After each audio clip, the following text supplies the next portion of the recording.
வணக்கம் உறவுகளை. நாம் என்னை பிடிச்ச அழுகை மீன் பாருங்கள் உறவுகளை. நாம் இதை கனவை உயிரிராதான் போட்டோம். ஆனால் கனவையோட தலைப்பகுதியை மீன் கடித்து சாப்பிட்டுட்டு போயிடுச்சு.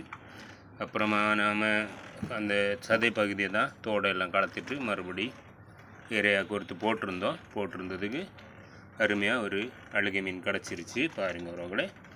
நாம் இதை கடலில் நீந்த வச்சு காணொளி பதிவு பண்ண இயலாது. என்னென்னா கல்லுகள் இடையில் போயிட்டானா திருப்பி நாம் இந்த மீனை எடுக்க முடியாது, ரொம்ப உள்ளே போயிடும்.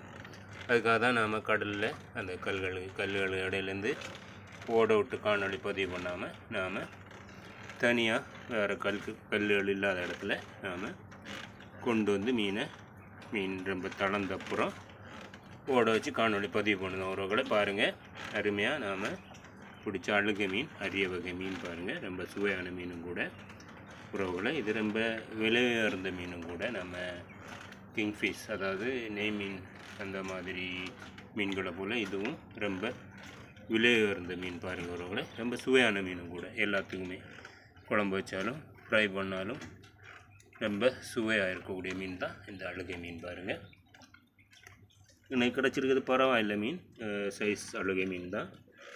கிட்டத்தட்ட 2-3 கிலோ பக்கத்தில் வரும், 3 கிலோ பக்கம் வரும், 3 கிலோ மேலே போகாது.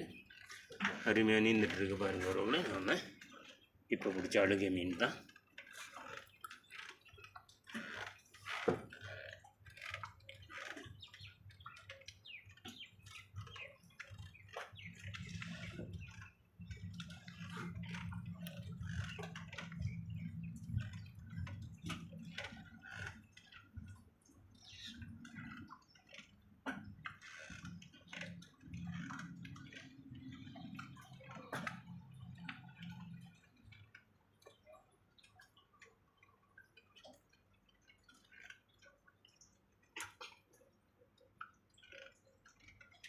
ஓகே உறவுகளே, பாய்.